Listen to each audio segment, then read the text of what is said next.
Hello students, कैसे हैं सब लोग। बच्चों, हम क्लास 10th में magnetic effect of electric current discuss कर रहे थे और अब तक हमने फ्लेमिंग्स लेफ्ट हैंड रूल को स्टडी कर लिया था, किकिंग वायर एक्सपेरिमेंट समझ लिया था और फ्लेमिंग्स लेफ्ट हैंड रूल जो कि फोर्स के डायरेक्शन को एक्सप्लेन करता है, इसको हमने मोटर रूल भी नाम दिया था बिकॉज इलेक्ट्रिक मोटर जो है इसी फिनोमिना पे वर्क करेगा। तो आज का हमारा कॉन्सेप्ट है what is an electric motor और इसका प्रिंसिपल क्या है और ये किस तरीके से वर्क करता है। Okay, so first of all we should know about the definition of electric motor. We can say an electric motor is a device which convert electrical energy into mechanical energy. Okay, मैंने definition लिखी है, electric current is a device which convert electrical energy into mechanical energy. बच्चों, motor generally आप सभी लोगों ने देखी होगी, एक रोटेटिंग डिवाइस होती है जो कि या तो सीडी प्लेयर में लगी हुई होती है या फिर कोई भी चीज जो नॉर्मली रोटेट कर रही है, ठीक है ना, उसमें लगाई आ जाती है। फैन वगैरह में भी मोटर लगी हुई होगी। हमको जो डिस्कस करना है that is DC motor, direct current motor, है ना, जो सेल और बैटरी से ऑपरेट होने वाली मोटर है। इस चीज को हम डिस्कस करेंगे, ठीक है बच्चों।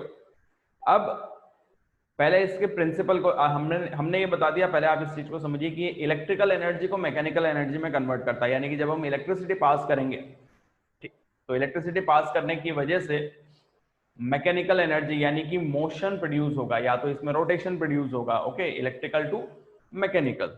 ओके, अब देखते हैं इसके पहले प्रिंसिपल को देखते हैं जो अब तक हमने किकिंग वायर एक्सपेरिमेंट देख लिया था। दैट मीन अगर किसी इलेक्ट्रोमैग्नेट को किसी परमानेंट मैग्नेट के मैग्नेटिक फील्ड में रखा जाए तो दो मैग्नेटिक फील्ड एक दूसरे के साथ ओवरलैप करेंगी और ओवरलैप करने की वजह से फोर्स डेवलप होगा।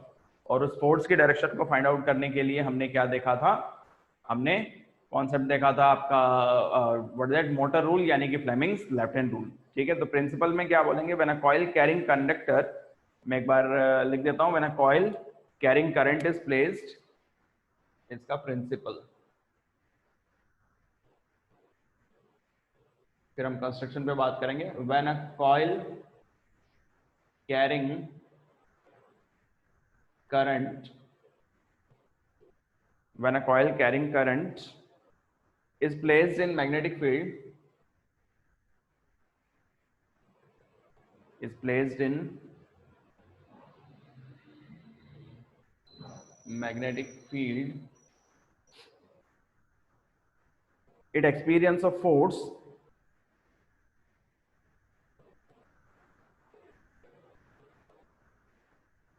it experience of force, as a result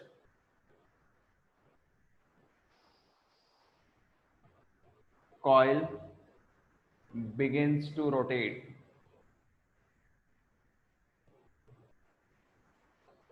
okay, अब देखिए क्या कॉन्सेप्ट हमने समझा दिया, समझो इसको ध्यान से। इसमें हम बता क्या रहे हैं बच्चों, है ना, एक मिनट के लिए पॉज करेंगे। हाँ बच्चों, हम बात कर रहे थे इसमें कि किसी करंट कैरिंग कॉइल को अगर हम परमानेंट मैग्नेट के मैग्नेटिक फील्ड में रखते हैं तो एक फोर्स डेवलप होगा, ठीक है, जिसकी वजह से कॉइल मूव करने लग जाएगी। इसी कॉन्सेप्ट को आपको समझना है। तो इलेक्ट्रिक मोटर आपका ऐसे प्रिंसिपल पर वर्क करता है। तो इसके लिए हम क्या करते हैं कि इसके कंस्ट्रक्शन को समझते हैं कि इलेक्ट्रिक मोटर किस तरीके से कंस्ट्रक्टेड होगा। तो बच्चों, इलेक्ट्रिक मोटर में सबसे पहले हम ये देख रहे हैं, एनएस मैंने बना दिया, that is called field magnet. Permanent magnet रखा हुआ है, दो परमानेंट मैग्नेट रखे हुए रहते हैं जिसको हमने नॉर्थ और साउथ से इंडिकेट कर दिया है। इसके बाद मैंने ये एबीसीडी लिखा है, दिस इज कॉल्ड आर्मेचर। ठीक है, क्या नाम देंगे बच्चों, इसको हम आर्मेचर नाम देंगे। आर्मेचर क्या है, इस चीज को आप समझिए। Armature is a rectangular plate, है ना, जिसके अंदर क्या है, एक आयरन की रॉड है having coiling of copper wire.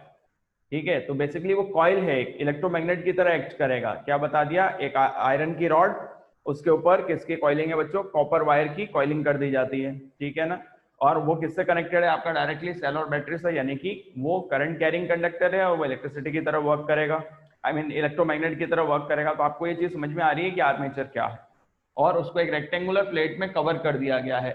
ये आगे जो इसका एंड निकला हुआ है, ये पाइपलाइन स्ट्रक्चर है, इसको हम शाफ्ट या फिर एक्सल नाम देते हैं। या तो इसको शाफ्ट बोलें या फिर एक्सल नाम देंगे, ठीक है। Armature A B C D, ठीक है। तो आर्मेचर की एक आर्म कहलाती है एडी, दूसरी आर्म कौन सी होगी, बीसी, ओके। आर्मेचर से क्या कनेक्टेड है, दो रिंग कनेक्टेड है, R1 and R2। In ring को हम नाम देते हैं split ring, split ring, okay. या फिर इसको कम्यूटेटर भी कहते हैं हम, स्प्लिट रिंग और कम्यूटेटर। स्प्लिट रिंग आर्मेचर के साथ में रोटेट होती है और करंट के डायरेक्शन को रिवर्स करने में हेल्प करेंगे। आपको ये चीज समझ में आएगी जब आप पूरी वर्किंग समझेंगे। मैं थोड़ा सा इसको और शेड में कर दूं। तो रिंग जो R1 है वो कौन सी आर्म से अटैच है, AB से, और जो R2 है वो आर्म BC से कनेक्टेड है, ठीक है बच्चों। अब देखें इसके बाद कौन किससे कनेक्टेड है। रिंग के बाद जो कनेक्शन आ रहा है, ये ग्रीन कलर में आपको B1 B2 लिखा हुआ है, दैट आर कॉल्ड ब्रशेस। ये मेटल्स की बनी हुई ब्रशेस हैं। किसकी बनी हुई है, मेटल्स की, है ना। या फिर इलेक्ट्रिसिटी का गुड कंडक्टर है ग्रेफाइट, तो ग्रेफाइट की ब्रशेस होंगी। और ब्रशेस अपनी जगह पे फिक्स है, इनमें मोशन नहीं हो रहा है, ठीक है। आगे चल के कॉपर वायर के थ्रू ये कनेक्टेड है बैटरी से, ठीक है। ये बैटरी का नेगेटिव टर्मिनल, ये पॉजिटिव टर्मिनल, ठीक है। तो बच्चों ये कंस्ट्रक्शन एक बार वापस से दिमाग में रखो। इसके लिए हमने क्या किया, दो फील्ड मैग्नेट रखे, बीच में क्या रखा, आर्मेचर ABCD। आर्मेचर क्या है, एक रेक्टेंगुलर कॉइल है, यानी कि अंदर एक आयरन रॉड है, उसके ऊपर कॉपर वायर की कॉइलिंग की गई है। आर्मेचर से कनेक्टेड है दो रिंग R1 R2। आगे चल के वो दो रिंग किससे कनेक्टेड है, B1 B2 यानी कि ब्रशेस से, और वो उनको कॉन्स्टेंटली टच कर रहा है इस तरीके से, है ना, रिंग को टच कर रहा है, ध्यान रखेंगे, ओके। फिर आगे वो सेल और बैटरी से कनेक्टेड है जो कि पोटेंशियल डिफरेंस प्रोवाइड करेंगे। आई थिंक कंस्ट्रक्शन आपके दिमाग में आ गया होगा।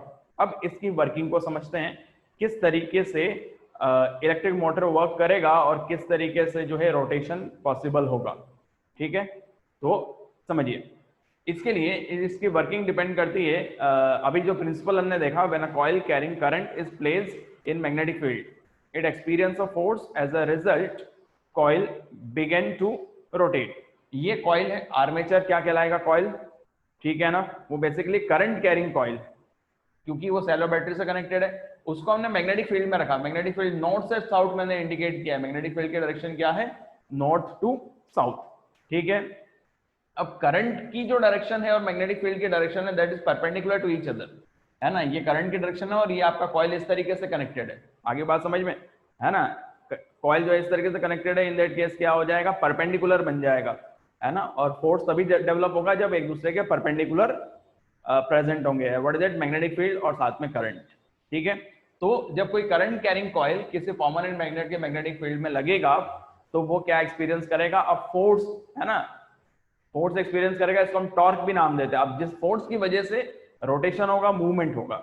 अब यहाँ पे मूव करने के लिए फ्री कौन है, आपका कॉइल फ्री है, हल्का है, वो इजीली मूव कर जाएगा। परमानेंट मैग्नेट अपनी जगह पे स्टेशनरी है, तो permanent magnet will not move but coil will start move, okay बच्चों। अब इसकी वर्किंग को समझिए किस तरीके से वर्क करेगा। This will work on the Fleming's left hand rule, और that is also called motor rule, कि जब इसमें फोर्स एक्सर्ट होगा तो ये वाली आर्म में मूवमेंट होगा, आर्म पीछे जाएगी और इस तरीके से रोटेट करेगी, ठीक है, और लगातार इसका रोटेशन होता जाएगा। तो एक बार इसके मूवमेंट को समझिए किस तरीके से ये मूव कर रहा है। अभी मैंने आपको समझा दिया, this rotation is based on Fleming's left hand rule. Fleming's left hand rule आपका इस तरीके से हम अप्लाई करते हैं, ध्यान रखेंगे आपको इस तरीके से दिमाग लगाना है, बिकॉज ये जो हम अभी तो हमने इस तरीके से बना दिया है, बट एक्चुअल में ये है कैसा, इस तरीके से लेटा हुआ है, ठीक है। अगर आप कॉपी पे ड्रॉ करते हैं ना, तो कॉपी पे जब आप ड्रॉ करेंगे तो आपकी तरफ रहेगा, है ना, तो वो आपको ध्यान में रखना है।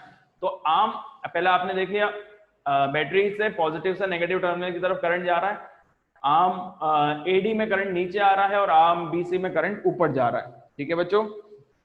आर्म एडी में करंट नीचे और बीसी में ऊपर। अब पहले आर्म एडी पे देखते हैं, हम Fleming's left hand rule apply करेंगे, तो मैग्नेटिक फील्ड की डायरेक्शन नॉर्थ साउथ, ओके। तो ये मैग्नेटिक फील्ड आपका ये वाली फिंगर बता रही है, करंट कहाँ जा रहा है, नीचे, है ना, तो ये इस तरीके से मैंने बता दिया। तो थंब कहाँ जा रहा है, उस डायरेक्शन में जा रहा है, दिख रहा है आपको थंब, ठीक है, ओके। यानी कि ये वाली आर्म कहाँ गई, अंदर की तरफ, इनवर्ट, है ना। यहाँ पे आपको इनवर्ट लिखना है, मैं लिख नहीं रहा हूँ, जगह नहीं है। किस तरीके से अप्लाई किया, ध्यान दो, ऐसे, ठीक है। तो ये वाली आर्म पीछे जा रही है, गॉट इट, अब इसका उल्टा देखें, इसमें करंट कहाँ आ रहा है बच्चों, ऊपर की तरफ आ रहा है। अभी तो करंट हमने नीचे किया था, अभी करंट कहाँ जाएगा, ऊपर, है ना। मैग्नेटिक फील्ड आपका इस तरीके से, तो ये वाली आर्म पे फोर्स कहाँ लगेगा, आउटवर्ड, ठीक है, बाहर की तरफ फोर्स लग रहा है। ये है ना, आर्म एडी में करंट कहाँ जाएगा, इनवर्ड, और आर्म बीसी में करंट कहाँ जा रहा है, आई मीन फोर्स कहाँ लगेगा, आउटवर्ड। इस तरीके से ये पीछे, ये आगे, ठीक है। तो इस आप ये समझिए, ये पीछे गया तो इस तरीके से ये वाली आर्म एडी कहाँ गई, पीछे, और आर्म बीसी कहाँ गई, आगे। आपको बात समझ में आ रही है, दिस आर्म, ये आर्म एडी पीछे गई और ये वाली आर्म एडी आगे गई। तो इस तरीके से क्या हो गया, पलट गया वो, क्लियर। तो रोटेशन जो बना दैट इज एंटी क्लॉकवाइज, है ना। रोटेशन आपको कैसा समझना है यहाँ पर, एंटी क्लॉकवाइज। अब एंटी क्लॉकवाइज आप जिस तरीके से भी बना लें इसको, मैं खाली यहाँ पे लिख देता हूं कि एंटी क्लॉकवाइज, क्लियर। ये कॉन्सेप्ट आपके दिमाग में आ गया होगा किस तरीके से इसने रोटेट किया। इस तरीके से आप Fleming's left hand rule apply करेंगे। ये करंट बता रहा है, मैग्नेटिक फील्ड, और ये क्या बताएगा आपको, मोशन। सिमिलरली जब ऊपर जा रहा है तो मोशन आपका इधर आएगा, तो ये वाली आर्म इधर और ये वाली आर्म इधर, ओके। तो लेफ्ट हैंड साइड में रोटेट होगा एंटी क्लॉकवाइज, आर्म एडी और बीसी रोटेट होगी, ओके। अब देखें कि किसके साथ क्या क्या रोटेट हुआ है, इस चीज को भी आप ध्यान में रखिए कि जो रिंग्स हैं वो आर्म के साथ में ही कनेक्टेड है। रिंग जो है वो आर्म के साथ में कनेक्टेड है, तो जैसे ही आर्म रोटेट करेगी ये रिंग भी साथ में रोटेट कर जाएगी, है ना, R1 R2। बट ब्रशेस अपनी जगह पर फिक्स है, और रिंग का काम क्या है, करंट की डायरेक्शन को चेंज करेगी। लेट्स सी, अब जैसे हाफ रोटेशन हुआ, आफ्टर हाफ रोटेशन हमको ये कंडीशन मिलेगी कि आर्म बीसी जो पहले कहाँ थी, राइट साइड में थी, वो लेफ्ट साइड में आ गई आफ्टर हाफ रोटेशन, और आर्म एडी जो पहले लेफ्ट साइड में थी वो राइट साइड में आ गई। भाई इस तरीके से था तो ये पलट गया, इस तरीके से आ गया, तो जो ये वाला एंड है वो इधर आ गया। आ रही है आपको बात समझ में, ओके। अब आर्म बीसी और एडी, अब देखिए बीसी से कौन कनेक्टेड था, रिंग R2, तो R2 ही कनेक्टेड है, रिंग भी साथ में मूव कर रही है। ये चीज ध्यान रखना है कि स्प्लिट रिंग और कम्यूटेटर ये भी क्या करेगा, साथ में रोटेट करेगा, तो ये भी रोटेट कर गया। और एडी से R1 कनेक्टेड है तो R1 कनेक्ट हो गया। बट किसमें चेंज आया, है ना, जो ब्रशेस हैं B1 B2 वो तो अपनी जगह पर स्टेशनरी ही हैं। तो जो रिंग R1 से B1 ब्रश कनेक्टेड था, अब रिंग R2 से B1 कनेक्टेड है, और R1 से B2 कनेक्टेड है। रिंग का फंक्शन क्या है कि ये करंट की ये साथ में रोटेट हो जाएंगी, तो ये करंट की डायरेक्शन को भी रिवर्स कर देंगी। कैसे, कि जिस आर्म बीसी में करंट पहले अपवर्ड आ रहा था, अब जैसे ही रोटेट हुआ तो वो डाउनवर्ड आने लग गया। आर्म बीसी में करंट अब कहाँ आ रहा है, डाउनवर्ड, और एडी में कहाँ जा रहा है, ऊपर। किसकी हेल्प से, रिंग की हेल्प से, क्योंकि रिंग भी साथ में क्या हो गई है बच्चों, रोटेट हो गई है। तो रिंग की वजह से क्या हो जाएगा, कॉइल में करंट की डायरेक्शन को रिवर्स कर दिया जाएगा। अब अगेन समझिए, ये आपका पॉजिटिव से नेगेटिव टर्मिनल, करंट फ्लो हो रहा है। अब आर्म बीसी में देखिए करंट कहाँ जा रहा है, डाउनवर्ड। इस तरीके से फ्लेमिंग्स लेफ्ट हैंड रूल आप अप्लाई करेंगे तो इसमें भी फोर्स कहाँ लगेगा, इनवर्ड, और इस वाले आर्म में फोर्स कहाँ लगेगा, आउटवर्ड। ठीक है, ये अंदर गया, ये बाहर आया, तो इस तरीके से मूवमेंट होगा। अगेन जो इस तरीके से था तो फिर से ये एंटी क्लॉकवाइज पलट जाएगा। तो ये लगातार फोर्स लगता जाएगा और इसका रोटेशन एंटी क्लॉकवाइज होता जाएगा, और ये मोटर लगातार रोटेट करती जाएगी। ठीक है बच्चों, तो ये हमने क्या किया, मोटर की वर्किंग को एक्सप्लेन कर दिया कि मोटर, इलेक्ट्रिक मोटर वो डिवाइस है जो इलेक्ट्रिकल एनर्जी को मैकेनिकल एनर्जी में कन्वर्ट कर रहा है। कैसे मैकेनिकल एनर्जी, वो मूव कर रहा है, रोटेशन हो रहा है, ठीक है ना। और साथ में कंस्ट्रक्शन हमने समझ लिया, है ना। इसमें क्या क्या है, फील्ड मैग्नेट है, परमानेंट मैग्नेट, फिर आर्मेचर ABCD, उससे स्प्लिट रिंग है कम्यूटेटर, उससे कनेक्टेड है ब्रशेस, वो सेल और बैटरी से फाइनली कनेक्ट हो जाएगा। और फ्लेमिंग लेफ्ट हैंड रूल का यूज करते हुए हमने ये समझ लिया कि इसकी वर्किंग कैसे है, हाफ पार्ट में और दूसरे वाले हाफ पार्ट में। आपको ये चीज क्लियर हो गई होगी। एक बार आप इसको बना लो, कंस्ट्रक्शन जो मैंने समझा दिया है आप अपनी लैंग्वेज में भी लिख सकते हैं। Okay, write down this.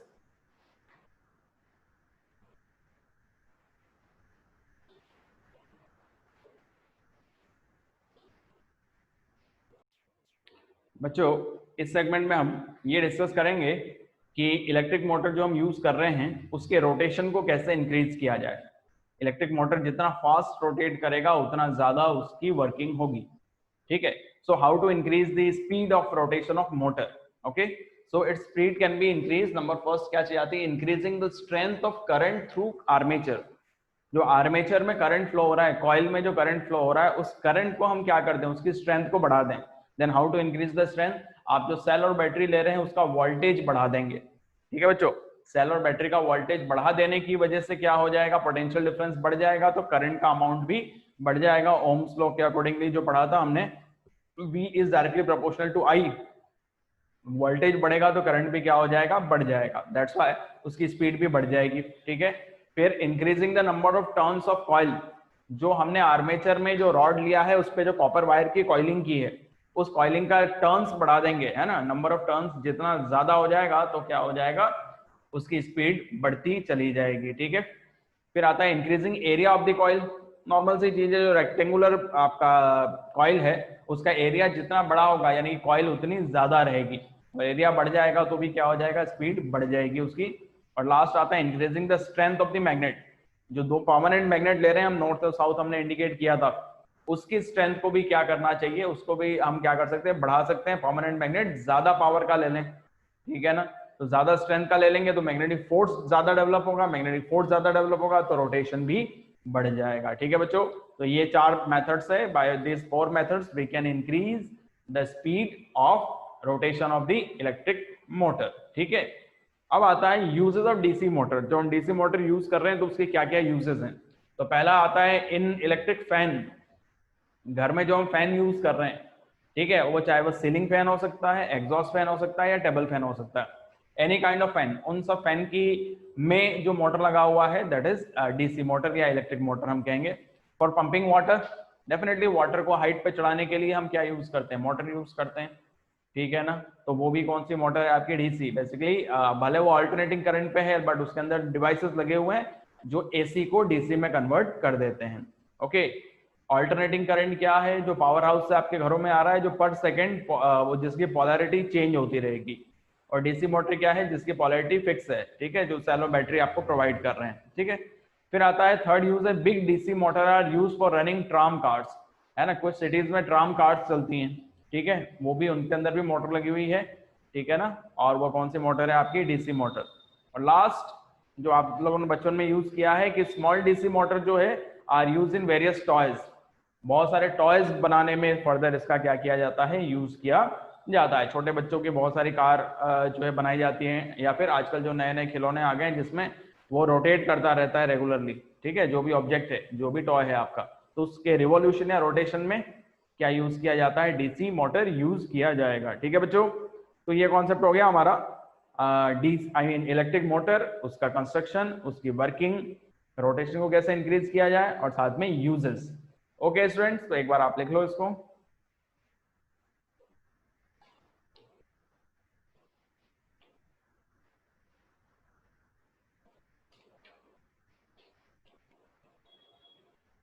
Okay बच्चों, तो आज के लिए हमारा कॉन्सेप्ट इतना ही था। ठीक है, आई होप आपको ये चीजें क्लियर हो गई होंगी। Thank you very much, have a nice day.